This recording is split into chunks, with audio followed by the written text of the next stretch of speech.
En fait, pour moi, tout ce qui est religion, croyance, etc., ce sont des outils.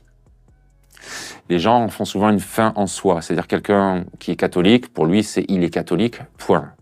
Moi, si j'ai besoin d'être catholique à un moment donné pour faire certaines choses, je vais devenir catholique, mais en sachant que j'en sortirai plus tard.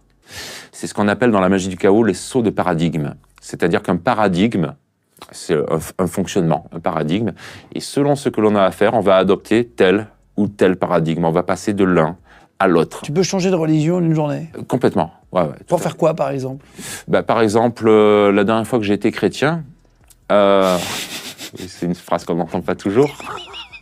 C'est exactement ça, je veux dire, c'est vraiment pas le genre de phrase que j'aurais cru entendre, mais on entend tellement de choses ici que j'ai envie de dire plus rien ne m'étonne, et c'est faux, parce que je suis toujours autant étonné que depuis le premier jour.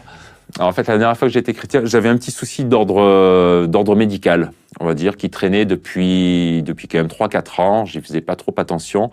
Et à un moment donné, j'ai eu des rêves un petit peu alarmants à ce sujet. Des rêves prémonitoires? Pas prémonitoires, mais je fais très attention à mes rêves, à ce qui se passe dedans, aux messages qui me sont envoyés. Parce que c'est aussi ça, la pratique magiste, c'est que tu reçois beaucoup de choses. Donc, c'était un petit peu inquiétant. Et le lendemain de ces rêves, j'ai rencontré une dame dans un cimetière qui m'a parlé pendant 2 heures. Elle avait besoin de parler, donc je me suis dit, elle a besoin de parler, je vais l'écouter. Et elle m'a expliqué qu'elle avait eu un cancer il y a quelque temps, et au moment où elle a dit ça, je savais quel cancer c'était. Je savais que ça touchait exactement l'endroit où moi j'avais un souci médical. Je le savais. Mais j'ai voulu m'en assurer quand même, et je lui dis, c'était un cancer de telle chose. Elle me dit, oui, c'est ça. Elle me dit, comment vous le savez? Je suis le hasard. Je lui dis, au hasard.